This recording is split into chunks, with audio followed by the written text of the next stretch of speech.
To Tilak academy. Subscribe कीजिए हमारा channel और लेटेस्ट वीडियो नोटिफिकेशन के लिए इस बेल आइकॉन को प्रेस कीजिए और ऑल पे क्लिक कीजिए। Thank you.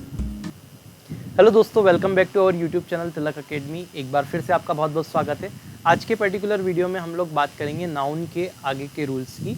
कल तक हम 1 to 6 रूल देख चुके थे। आज से 7 से रूल स्टार्ट करेंगे। 7 अप टू फॉरवर्ड हम लोग आज देखेंगे, ठीक है।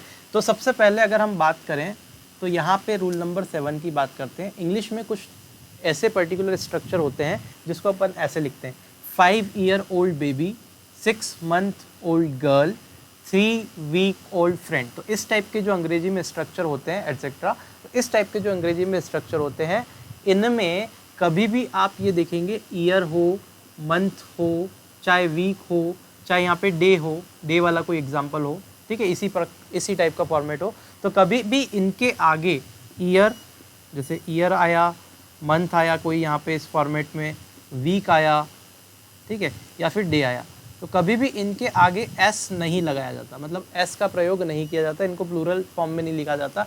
कभी भी ऐसा नहीं होगा 5 years old बेबी, अगर ऐसा किया तो गलत हो जाएगा। 6 months old गर्ल गलत है, ठीक है। 3 weeks old फ्रेंड, ये गलत स्ट्रक्चर माना जाता है। तो इन पर्टिकुलर स्ट्रक्चर को अंग्रेजी में इसी प्रकार से लिखा जाता है। और सामान्यतः जब भी आपके एग्जाम में क्वेश्चन आएगा इस टाइप की इस कॉन्सेप्ट पे क्वेश्चन आता है, तो आप पाएंगे कि यहाँ पे इनके बीच में क्या लगा हुआ है, एक डैश लगा हुआ मिलता है, ठीक है। तो आई होप ये आपको बड़ा क्लियर होगा कि इसके आगे कभी भी एस का प्रयोग नहीं करना है।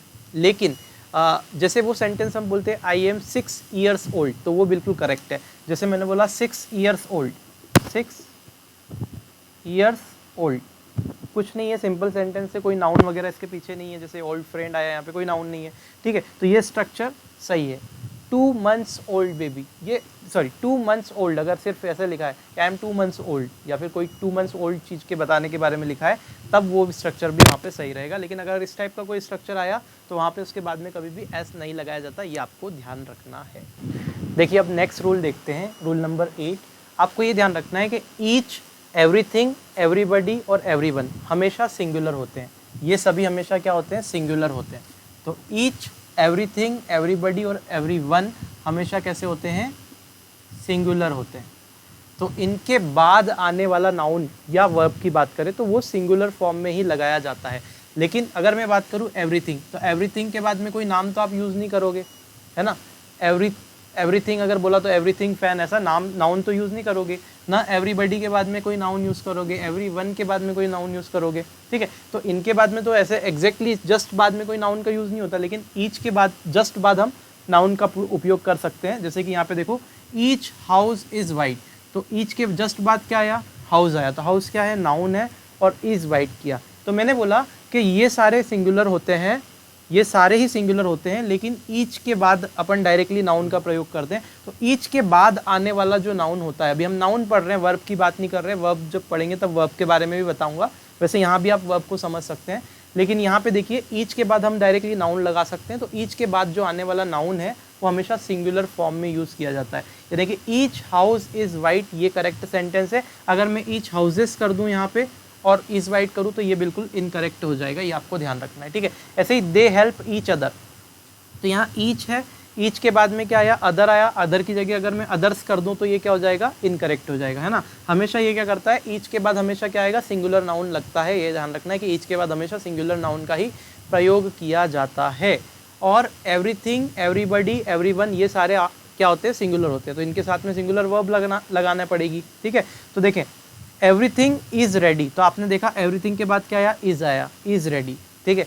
तो एवरीथिंग आर रेडी कभी नहीं होगा, वो गलत हो जाएगा। जैसे एवरीवन हैज़ अ पेन, तो एवरीवन हैव अ पेन गलत हो जाएगा स्ट्रक्चर, तो एवरीवन हैज़ अ पेन आएगा, ठीक है। तो ये सारे स्ट्रक्चर बिल्कुल करेक्ट है। तो ये सिंगुलर होते हैं, इसके लिए यहाँ पे सिंगुलर वर्ब्स का भी यूज़ किया हुआ है, ठीक है। तो मैंने आपको बताया था सिंगुलर नाउन के साथ सिंगुलर वर्ब यूज़ होती है और प्लूरल नाउन के साथ प्लूरल वर्ब यूज़ होती है। और वर्ब जो होती है वो हमेशा प्लूरल फॉर्म में होती है, उनको सिंगुलर बनाना पड़ता है। और ये पूरा चीज़ सीख चुके हम कि कैसे बनाया जाता है, ठीक है। मैंने बताया भी था कि कुछ वर्ब आपको हेल्पिंग वर्ब बताई थी और उनकी प्लूरल बताया था ना फर्स्ट लेक्चर में। क्या बताया था, जैसे ईज की बात करें तो ईज का जो प्लूरल होता है वो कितना होता है, आर हो सकता है, ठीक है। ऐसे ही हैज़ का प्लूरल अगर देखें तो क्या होगा, हैव होगा। इसके बाद में क्या करेंगे, और भी हमने देखा था वॉस का अगर प्लूरल देखें तो वर होता है, ऐसे ही हम हेल्पिंग वर्ब के प्लूरल देख सकते हैं। क्लियर है? तो ये मैंने सब बताया हुआ है पहले वाले वीडियो में, अगर नहीं देखा है तो आप देख लीजिएगा, डिस्क्रिप्शन में आपको प्लेलिस्ट की लिंक मिल जाएगी। और अगर वीडियो अच्छा लगता है तो प्लीज़ शेयर कर दीजिएगा, है ना। चलिए नेक्स्ट रूल देखते हैं। देखिए अगला रूल हमारे पास में क्या है। अगले रूल में अभी हमने देखा ईच, एवरीथिंग, एवरीबडी, एवरीवन, ये सब क्या होते हैं, सिंगुलर होते हैं। ठीक है, बिल्कुल ठीक है। लेकिन ईच के बाद आने वाला अगर नाउन डायरेक्टली प्रयोग किया जाता है तो ईच के बाद आने वाला नाउन जो होता है वो हमारा सिंगुलर फॉर्म में यूज़ होगा, ये भी बिल्कुल सही है, कोई दिक्कत नहीं। लेकिन one, each, everybody, everyone, et cetera, ये जो सारी चीज़ें लिखी हुई है, each, everybody, everyone, one, et cetera, इन चीज़ों के आगे अगर ऑफ का प्रयोग किया गया हो, इन चीज़ों के बाद में कैसा लगा हो, ऑफ का प्रयोग किया गया हो, तो ऑफ के बाद में आने वाला जो नाउन या प्रोनाउन हम इस्तेमाल करेंगे वो हमेशा प्लूरल फॉर्म में यूज़ किया जाता है। एक बार और सुन लीजिए, इन सब चीज़ों के आगे जैसे वन हुआ, ईच हुआ, एवरीबडी हुआ, एवरीवन हुआ, सेंटेंस में इसके बाद में अगर जस्ट ऑफ का प्रयोग किया गया हो तो ऑफ के बाद में आने वाला नाउन अथवा प्रोनाउन जो भी आप यूज़ कर रहे हैं, नाउन या प्रोनाउन, उसका हमेशा प्लूरल फॉर्म उपयोग में लाया जाता है। कैसे, ज़रा देखिए। जैसे मैंने बोला each of the students has gone, तो ये बिल्कुल स्ट्रक्चर करेक्ट है। अगर each of the student has gone कर दिया तो ये सेंटेंस इनकरेक्ट हो जाएगा। क्यों? क्योंकि ईच के बाद में ऑफ लगा है। जब यहाँ ऑफ लगेगा तो इसके बाद में जस्ट आने वाला नाउन, मतलब बाद में जो नाउन आ रहा है वो क्या है, स्टूडेंट एक नाम है, नाउन है ना। स्टूडेंट आप देखेंगे कलेक्टिव नाउन हो गया। तो यहाँ पे जो नाउन आ रहा है ये हमेशा प्लूरल आएगा, मतलब स्टूडेंट की जगह क्या आएगा, स्टूडेंट्स आएगा। आई होप ये बिल्कुल क्लियर होगा।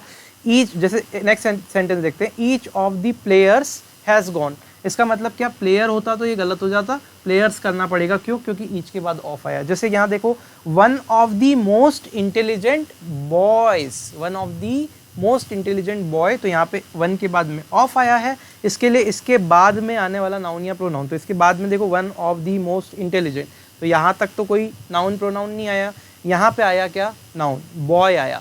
तो बॉय का बॉयज़ का हमने प्लूरल फॉर्म यूज़ किया, कभी भी बॉय नहीं लिखेंगे, बॉय होगा तो गलत हो जाएगा, तो ये आपको ध्यान रखना है। इनके बाद अगर ऑफ लगा हो तो उसके बाद आने वाला नाउन या प्रोनाउन हमेशा प्लूरल फॉर्म में होता है। आइए देखते हैं अगला रूल। देखिए अगला रूल देखते हैं, बड़ा आसान है, अब ध्यान से देखिए। Nonsense, weather, progress, knowledge and magic, वापस से सुनिए, नॉनसेंस, वेदर, प्रोग्रेस, नॉलेज और मैजिक, ये सभी अनकाउंटेबल नाउन होते हैं।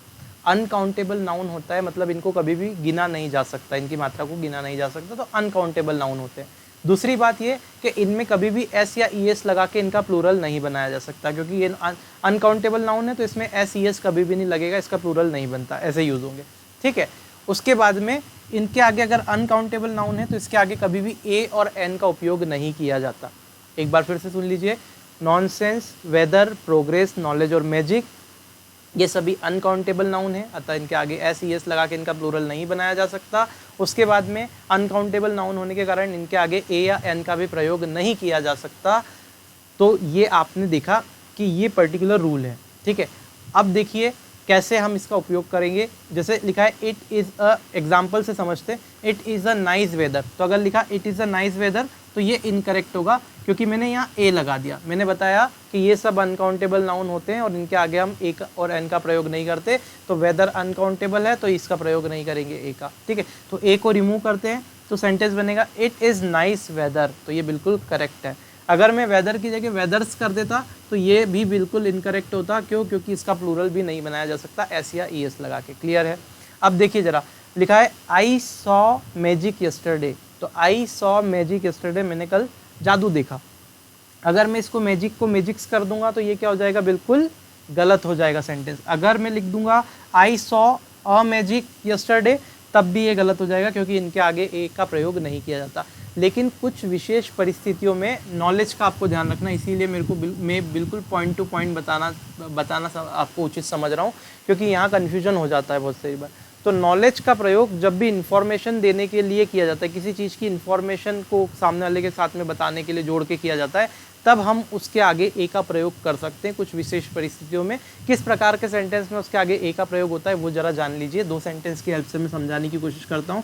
जैसे मैंने लिखा he has a knowledge of the truth, क्या लिखा हुआ है, कि उसे सत्य का ज्ञान है। तो यहाँ पे कुछ इन्फॉर्मेशन उसके बारे में दी गई है, तब हम यहाँ पे ए का प्रयोग कर सकते हैं नॉलेज के आगे। सिर्फ नॉलेज के ही केस में हम करेंगे, ठीक है, बाकी सबके आगे इनका कभी प्रयोग नहीं होगा, ये ध्यान रखना है। तो he has a good knowledge of English, मतलब उसके पास इंग्लिश का अच्छा ज्ञान है, तो यहाँ पे ए का प्रयोग किया क्योंकि ये भी इंफॉर्मेटिव सेंटेंस जा रहा है, ठीक है। तो इस प्रकार के भाव को व्यक्त करने वाले सेंटेंस में हम नॉलेज के आगे ए का प्रयोग कर सकते हैं विशेष परिस्थितियों में। क्लियर है, कोई समस्या इसमें नहीं होनी चाहिए। तो ये सारे अनकाउंटेबल नाउन है, ए इनका प्रयोग इनके साथ नहीं किया जाता, ना इनका प्लूरल बनाया जाता है, डायरेक्ट इसका यूज हमने देख लिया, एग्जाम्पल से सीख लिया। आइए देखते हैं नेक्स्ट रूल। रूल देखिए क्या बोल के रखा हुआ है, ये बहुत इंपॉर्टेंट रूल है। क्यों इंपॉर्टेंट हो जाता है, क्योंकि कई बार इस रूल के ऊपर एरर के ऊपर क्वेश्चन आए हुए हैं एसआई की परीक्षा में, फिल इन द ब्लैंक्स के फॉर्म में भी कभी कभी पूछा गया है। तो देखिए अ lot of, lots of, plenty of, इनके बाद हमेशा या तो प्लूरल काउंटेबल नाउन या फिर अनकाउंटेबल नाउन का प्रयोग होता है। प्लूरल काउंटेबल नाउन का मतलब क्या है, जिन नाउन को गिना जा सके उनका प्लूरल फॉर्म, जैसे बॉय, बॉय को गिन सकते हैं तो बॉय की जगह बॉयज़ का प्रयोग होगा, पहली बात क्लियर। अनकाउंटेबल नाउन यानी कि पीपल अनकाउंटेबल नाउन है, ठीक है, इसका प्रयोग होगा। मिल्क अनकाउंटेबल है तो इसका प्रयोग हो सकता है, ठीक है। तो मैं क्या बोल रहा हूँ, a lot of, lots of, plenty of के जस्ट बाद में हमेशा plural countable noun, plural countable noun या फिर अनकाउंटेबल नाउन का प्रयोग किया जाता है। या तो प्लूरल काउंटेबल नाउन होगा तो प्लूरल फॉर्म में होगा, या फिर अनकाउंटेबल नाउन होगा नहीं तो, है ना, इनका प्रयोग किया जाता है। लेकिन इसका, चलो इसको बाद में देखेंगे, ठीक है, इसका जरा एग्जाम्पल से समझते हैं। तो देखिए there are a lot of people in the meeting, तो मैंने क्या लिखा, there are a lot of people in the meeting. अब पीपल जो होता है वो अनकाउंटेबल नाउन होता है, पीपल अनकाउंटेबल नाउन में आता है, ध्यान रखिएगा। तो यहाँ पे पीपल हुआ, पीपल्स होगा क्या कभी भी, बिल्कुल नहीं, पीपल्स कभी भी नहीं होगा। क्यों, क्योंकि अनकाउंटेबल नाउन है तो ऐसा कैसे ही प्रयोग होगा, ठीक है। काउंटेबल होता तो मैं एस लगा के उसका प्लूरल फॉर्म प्रयोग किया था, पीपल हमेशा अनकाउंटेबल नाउन होता है, ध्यान रखिएगा। तो there are a lot of people in the meeting, ये करेक्ट सेंटेंस है, बिल्कुल कोई दिक्कत नहीं है। A lot of pens and books are on the table, अब देखिए ध्यान से, a lot of pen, pen को काउंट कर सकते हैं, काउंटेबल नाउन है तो इसका प्लूरल फॉर्म आएगा, अ लॉट ऑफ पेन्स हो गया।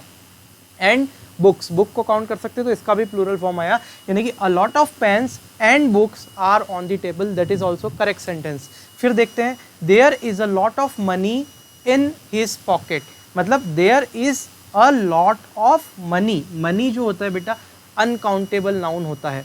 मनी दोस्तों क्या होता है, अनकाउंटेबल नाउन, तो अनकाउंटेबल नाउन है तो इसका प्लूरल तो बनेगा नहीं, तो डायरेक्टली अनकाउंटेबल नाउन आ गया। तो या तो प्लूरल आया तो काउंटेबल नाउन का प्लूरल आएगा, काउंटेबल नाउन आया तो उसका प्लूरल फॉर्म आएगा, अदरवाइज अनकाउंटेबल नाउन सीधा आ सकता है, ठीक है। इन हिज पॉकेट, ठीक है, बिल्कुल करेक्ट है। अगर मनीस कर देते तो गलत हो जाता, होता ही नहीं है। अगर यहाँ पे पेन्स की जगह में पेन कर देता, सिंगुलर काउंटेबल नाउन कर देता तो भी गलत हो जाता, ठीक है। ही क्या लिखा हुआ है, ही सॉ, SAW है वो, ठीक है। He saw a lot of films in his student life, उसने क्या किया, बहुत सारी पिक्चरें देखी अपनी स्टूडेंट लाइफ में।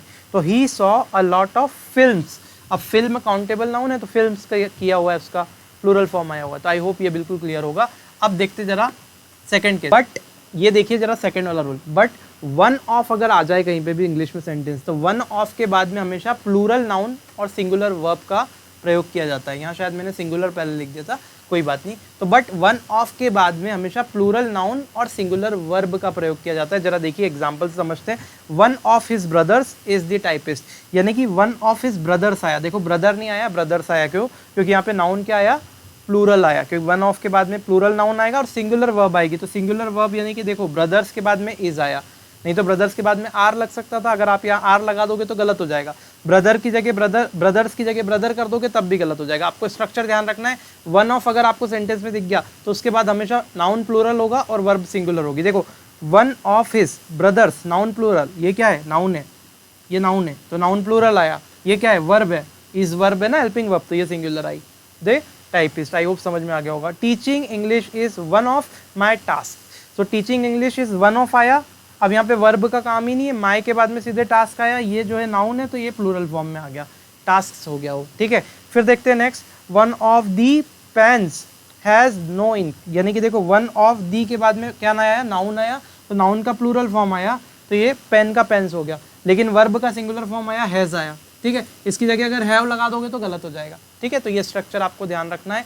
आई होप ये पूरा मैटर आपको समझ में आ गया होगा। तो आज के वीडियो का समापन यही करते हैं। अगर आपको वीडियो पसंद आया है तो पहली चीज़ तो आपको इसको शेयर करना है ज़्यादा से ज़्यादा अपने दोस्तों में, जिस भी प्लेटफॉर्म पे आप कर सकें प्लीज़ इसे शेयर कीजिए, क्योंकि इसी तरह से मैं आगे भी सारी चीज़ें आपको कंप्लीट करवाने वाला हूँ। तो अगर आप शेयर करते रहेंगे ज़्यादा से ज़्यादा तो मुझे जैसे जैसे आप शेयर करेंगे तो मुझे अंदर से एक मोटिवेशन मिलेगा कि नहीं यार, लोग हमसे जुड़ रहे हैं और करना चाहते हैं, तो मैं और अच्छे से वीडियो आपके लिए लेकर आऊँगा। ठीक है, और अगर आप पहली बार इस वीडियो को देख रहे हैं, सब्सक्राइब के बटन पर प्रेस करके बेल आइकॉन को प्रेस कर लीजिए और ऑल पे क्लिक कर दीजिएगा, ताकि हमारी जो रेगुलर क्लासेस है आपके उसके नोटिफिकेशन मिलते रहेंगे वीडियोज़ के। चलिए मिलते हैं नेक्स्ट वीडियो में, तब तक के लिए जय हिंद।